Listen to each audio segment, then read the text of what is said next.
What's going on, man? Welcome back to the basement. I'm Ron, and I gotta be honest with you guys. I feel a little bit cowardly. I was looking at the videos that we've made this offseason, and there's not a lot of do not draft style videos or this player is a must fade or stop drafting this player. I think we only have one in terms of redraft that we've done this offseason, and it's now August.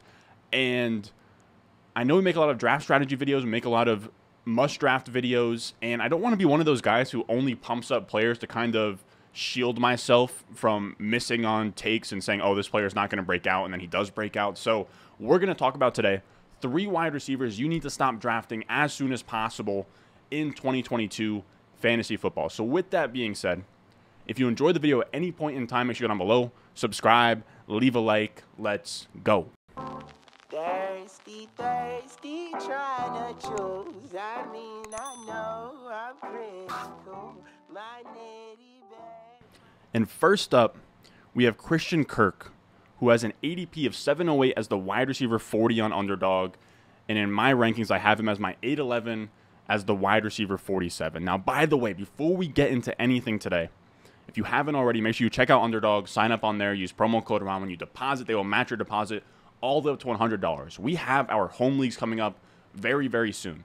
The best way to prepare for your home leagues is to hop on Underdog, get into some drafts, and go draft in their lobbies where there's real money and you can get real game experience. Right now they have the puppy out, so you can get into one of those for $5, have a shot at like hundreds of thousands of dollars in prizes. It might even be 50K plus, and you'll be in a spot where after drafting in real money leagues, you have guys like me in those lobbies, you have guys like, I know Evan Silva hangs out in those lobbies, Pete Overzet, a lot of guys who are making content, a lot of guys who are sharper in those lobbies. So you go in there, you sort of get forged by fire, and then you come out on the other side for your home league at the end of August, ready to go, prepared. The ADP is much more efficient on Underdog. You'll see a lot of values in your home league from drafting on Underdog. Now, when we talk about Christian Kirk, it's a damn shame I got to talk about him today, because I was a Christian Kirk guy last year. Maybe not the Christian Kirk guy, but I had him on a lot of teams. I had him on, I want to say like a quarter of my teams. Yeah, right here. This was a screenshot that I found from last season where I had him on 23.4% of my teams. You could get him for free. You guys know I'm a target share guy. I like players who earn targets. He had like a 20% target share as a rookie. He had a 24.5% target share as a sophomore. And he's someone that commands targets, was in a good offense on the Cardinals. And I liked the bet, right? It was completely free. And it worked out great, right? At the end of the season, he was the wide receiver 30 in points per game in a really favorable environment, catching passes from Kyler on what was the 9th best passing offense per DVOA last season. Now, this is where we start to pump the brakes, because we fast forward to this season, and again, we are paying a 7th round price tag on Christian Kirk, and I couldn't be less interested. He goes from that environment, catching passes from Kyler Murray, to a much less favorable spot where he goes from Kyler Murray to Trevor Lawrence, who we haven't seen play well yet. Now, he can take a step forward, but last year in past DVOA, they were bottom 3 on Football Outsiders. And not only is the situation bad, but when we dig in, Christian Kirk just isn't really a special wide receiver. And I know that we're in the wide receiver 40 range, so you're not going to get special wide receivers, but you're going to get much better upside swings at this cost, where when we look at Christian Kirk, I struggle to see the upside because he just caught passes from Kyler for the last 3 years, still had 0 top 24 finishes. And I'll also say, as much as I've sort of held the belief that he is a target earner and he earns targets, he wasn't that great last year. He sort of underwhelmed in targets per out run. He only earned a target on 18.6% of his routes. That's in a spot among 89 qualifying wide receivers around McCole Hardman, Marvin Jones, Jamison Crowder. He was ranked like 50th in targets per out run. So he wasn't earning targets at a high rate. He kind of was just in that offense, in the slot. You had DeAndre Hopkins, who was getting hurt. You had AJ Green out there. So he was kind of like the only guy in a really favorable environment, which is a fine setup for a guy who was free last year. But now we're paying a premium because he broke out last year. And I wouldn't even call it breakout, but just because he had a fine season, he got paid a ton. We also see a lot. We run into some issues when we chase the money. Christian Kirk got a really nice contract this year, got paid a ton of money. But when we look at free agent wide receiver signings in recent years, there hasn't really been anybody that you can point to and be like, oh, this is how that works out. We had Kenny Golladay last year where he got paid a ton. He didn't pan out. A lot of these guys who are free agent signings that get sort of overpaid on the market, they don't pan out. It doesn't really work in the NFL where you pay a guy a ton of money and then you just force feed him the ball because of that. Usually the talent wins out. And even if you want to look past earning targets with Christian Kirk, it wasn't that great in reception perception. Running routes, he didn't look good. 23rd percentile against man, 45th percentile against press. Now, he is a slot wide receiver, so 64th percentile against zone isn't that good. Slot wide receiver should be like zone, what do you want to call them? Like zone technicians, right? Cooper Kupp, Deebo Samuel, a lot of these guys who operate in the slot or, you know, in the shallow parts of the field in that area are beating zone at a crazy rate. I know Juju beat zone pretty well. That's one of his kind of almost like his downfall. Christian Kirk, he's not really cooking zone. This is also a guy who is in year 5. We have no top 24 season. It's not like in year 5, there's no reason to believe that out of nowhere he's just going to be great. Now, I know we're drafting at wide receiver 40, so we don't need him to have a top 24 season, but I'm not in the business of small wins and big misses because you're spending a 7th round pick, and you're not spending a 7th round pick to get a guy who's going to be like a conservative wide receiver 3 here and there. You want to swing on a player who can score more than that. And in this area, I just think that spending this draft capital on Christian Kirk is the wrong move. And I highlighted, or I put X's next to all the players I would take over him in that round 7 to 8 area. And I would take Miles Sanders. I would take Renfro, who is a similar slot wide receiver. And I know he has more target competition, but I'm much more comfortable taking on that target competition in a spot where Hunter Renfro is on a better team with a better quarterback in Derek Carr, who is going to pass the ball and have an efficient passing offense, not led by a second-year quarterback. And then you also have Brandon Ayuk, upside swing on a better offense. You have Treylon Burks, upside swing as a rookie. We saw last year, Waddle was great last year. I don't want to put Jamar Chase in there, but you had Amon-Ra St. Brown, who was great last year. A lot of these rookies, they don't even need to be on like really good teams to pay off. They just need to be really efficient, and Treylon Burks is drawing live to do that. I also like Hawkinson over him just as a fine tight end to take in that range. And this is kind of the overlying theme of this video, but we often talk about the running back dead zone from rounds 3 to 6, rounds 3 to 7 if you want to push it out that far. I think the biggest mistake that people make is not only taking the running backs in the dead zone, but then they pass up on really good running back profiles from rounds like, let's say, 7 on. And that's the mistake. Taking a bunch of running backs early, and then once you get out of the dead zone, passing on those running backs for profiles like Christian Kirk, where you're not even swinging for upside, you're just getting like, I guess, startable wide receiver 3 production at times from a guy like Christian Kirk. But I couldn't imagine passing up on Miles Sanders, Tony Pollard, Clyde Edwards-Helaire. You even have guys, Ramondre Stevenson, Chase Edmonds, that I would take over him. All of these running backs that you can see get bigger workloads. A running back goes down in their committee, and boom, they're the head of the backfield, and they can be top 15 type options. There's not really a world where Christian Kirk pays off like that. I don't see a world where him as a primarily slot wide receiver in an offense with Trevor Lawrence on the Jaguars is going to pay off in some massive way. I think if Christian Kirk pays off this year, I can't see it being a massive payoff. It just feels like a small swing, and I'm not really too interested in that type of profile in the 7th round. And like I said, this is kind of going to be the theme of this video. And the next guy we'll talk about is Russell Gage. He's a similar guy.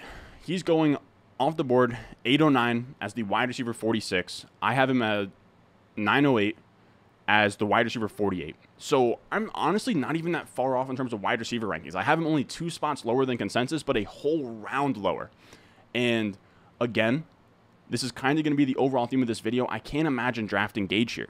Again, it feels like a small win and a big miss here where it's in a high leverage round. You have a lot of running backs with intriguing profiles on the board, and you're passing on that to just lock in stable wide receiver 3-4 type production. I don't really see the idea. And this is even after the Julio signing, and Julio brought him down like 2 rounds after he signed with the Buccaneers, and still I'm lower than Gage in consensus. I just like all of these running backs here where I would take Kareem Hunt, Ramondre Stevenson, Damian Harris, Singletary, James Cook. All of these guys are in good situations and are literally either an injury or a role change away from being top 15 league-winning type running backs. You don't have that same trapdoor upside with a lot of these wide receivers like a Russell Gage. There isn't a scenario out there where Russell Gage can kind of get himself into the top 15. I even like upside swings in that area like Chase Claypool and Garrett Wilson later. I think they're better profiles. They're better upside swings. Those are guys I would rather be leaning into. And when we talk about Gage in terms of his ceiling, I can sort of talk, his ceiling isn't great, this and that, but how do we sort of define his ceiling? The issue is with him is he is a pure slot wide receiver, and we already have Chris Godwin in that role. So Chris Godwin's going to be playing in the slot. He'll be playing predominantly in 2 wide receiver sets. It's going to be interesting to see in 3 wide receiver sets if Gage comes into the slot and Godwin plays out. My thoughts, it is tough to sort of conceptualize in terms of that. My thoughts is it could be Godwin in the slot and then Julio on the outside, and you bring Gage in on 4 wide receiver sets as kind of the inside slot, or maybe if you're even running like trips, then the 2 slot guys can kind of be Godwin, Gage. I'm sure they'll mess around with that. I'm not saying Gage is 4th on the depth chart. I'm just saying it's going to be tough where he's predominantly a slot guy to sort of get him into a role to thrive for fantasy with Godwin also there, because I don't think that they're going to want to sacrifice what Godwin can do in the slot just to have Gage in a better fit. So we'll see how things kind of shake out from there. But even if he is, let's say, the primary slot guy, he's not explosive after the catch. He's just going to catch the ball and fall down. He's still competing for targets with Godwin, Mike Evans. Leonard Fournette's going to have 70-plus targets. There's not a ton for Russell Gage to get and be super productive off of it and have like difference-making type production. And when we look at Mike Clay's projections, again, I love to look at these. I will also say, big update on Mike Clay. I hit him up, finally got him to reach out to me. He's too busy, has a lot of stuff going on at ESPN, so he won't be coming on the channel, sadly. But I like looking at his projections because they give you a lot of context where, okay, if the offense looks like this, how do things shake out? And you can kind of tweak individual parts from there. And Clay has this passing offense, top 3 in pass attempts, pass yards, and pass touchdowns. He doesn't even like Julio. He has Julio at wide receiver 83. So even in a world where Julio is almost a non-factor on this offense, he also has Godwin missing a game and still only has him at wide receiver 50. So again, a really good passing environment, Julio non-factor, and Godwin missing a game, and that still doesn't even get you into a range where Russell Gage is paying off. He's giving you 65, 720, and 5.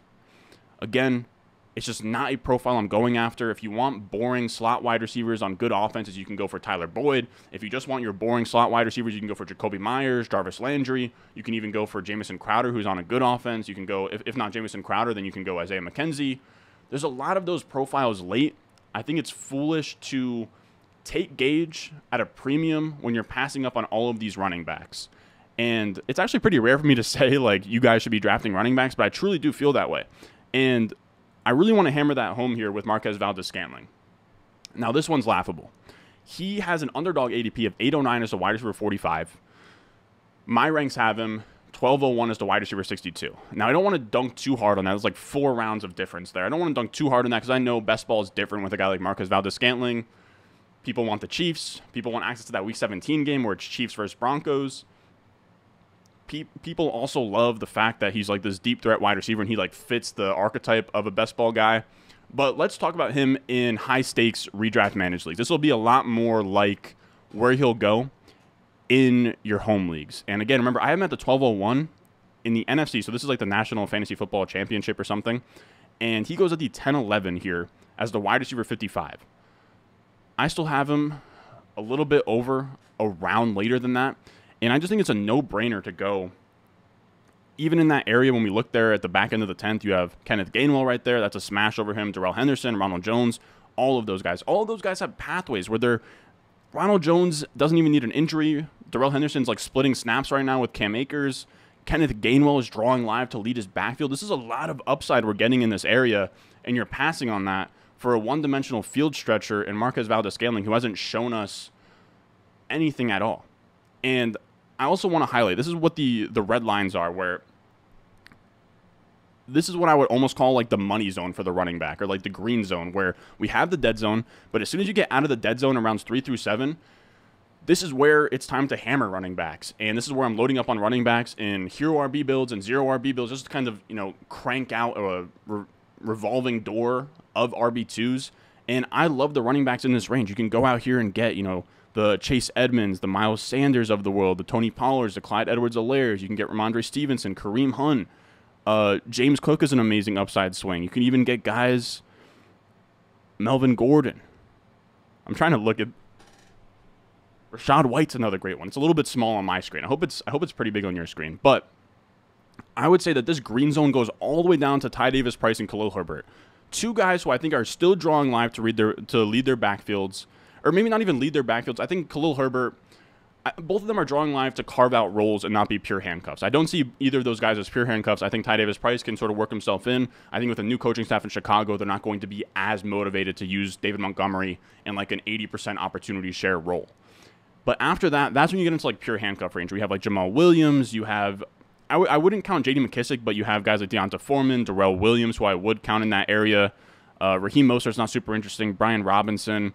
So it does get a little bit more yucky after that 12th round area. And from rounds 8 through 12, this is where I'm trying to hammer running backs. And then I would argue that after this 8 through 12 range is where you now finally see the tides turn, where I actually like the wide receivers in this range, like rounds 13 on. You have guys like Jamison Crowder, Jamison Williams is a great upside swing, George Pickens is a great upside swing, Wan'Dale Robinson is a great upside swing, Will Fuller is as well, where Will Fuller, he signs with the team, he gets the Julio effect, and he bumps up probably into the green zone range for running back, so you want to get him now. There's a lot of wide receivers that if you just stack up on them in that running back dead zone, like we've been talking about all offseason, you can then hammer out these running backs in rounds 7 through 12, and I think this is where people get punished by taking a lot of dead zone running backs, because you're going to be hammering out, wide receivers you might even be putting in your starting lineup on day one, like a Russell Gage, like a Marquez Valdes-Scantling. Now, I will say, at the top of the 7th round, there's still wide receivers that I like. I love Burks. I love Ayuk. I love Devonta Smith. I love Drake London. I love Treylon Burks. I love Garrett Wilson. So there's definitely profiles I am targeting here, but on the whole, the running backs in this area is where you make the money. And taking Marquez Valdes-Scantling in this area, I think, is a big mistake. This is a guy, again, literally runs wind sprints. He led the league last year in ADI at 18.2 yards. So his average depth of target was 18.2 yards downfield. That's insane. And he caught passes from Aaron Rodgers. So he's getting a lot of before the catch efficiency, where if he's catching a pass, you can almost pencil him in for like 20 yards per reception. And he's catching passes from one of the most efficient passes of all time. And even in that scenario where it's the perfect setup to be efficient in any way, he was 62nd in yards per route run, literally behind guys like Laquan Treadwell and Quez Watkins. There's really not much here. He's going to have a role in real life as Kansas City's field stretcher, but I wouldn't expect him to ever be startable in a redraft managed league. He doesn't earn targets. He's not efficient. He has a one-dimensional skill set as just a perimeter burner. He'll get an occasional deep pass, and he might have a couple spike weeks, but I couldn't imagine in a managed redraft league when it would ever make sense to start him. He's someone where if you had to put him in your flex that week, you're wincing, you're not having a good time, it's not fun. He's also drawing live to lose his spot on the outside to McCole Hardman and just be a rotational field stretcher. It's tough, man. People out, I mean, you're really out here drafting like the Byron Pringle, the Demarcus Robinson role at the end of the 10th round over running backs that can really make a difference on your roster. And I mean, like, we don't even have to pull this up after all that, but like, if you want to look at his reception perception, like, he's not a good route runner. He's not a good wide receiver in the NFL. This is a like replaceable field stretcher. He just has speed. 9th percentile against man, 5th percentile against zone, 12th percentile against press. Just really, really bad stuff there. Now, that's going to do it for us today. If you want to make sure that you are not passing up on that RB green zone for taking those bad archetypes, make sure you check out the rankings on patreon.com, patreon.com/Ron Stewart. It has my top 150, all of my rankings, my tiers.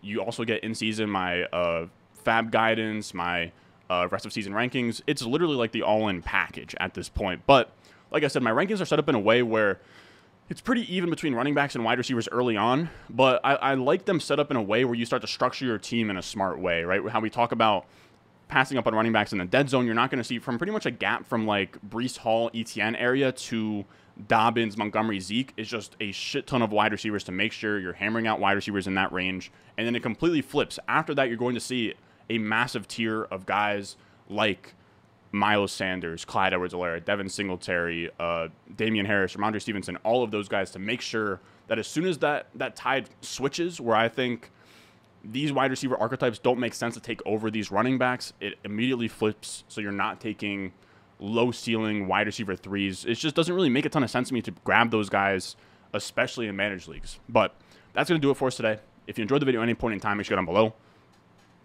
subscribe, leave a like, and I will see you guys in the next one. I got the juice, I got the juice. 10-0, Chatham's on. Foolies glad I'm home. Even my haters kinda glad I'm on. Rest in peace to my vagabond. Rapper, song, singer, suspended, subpoena from Mr. Me.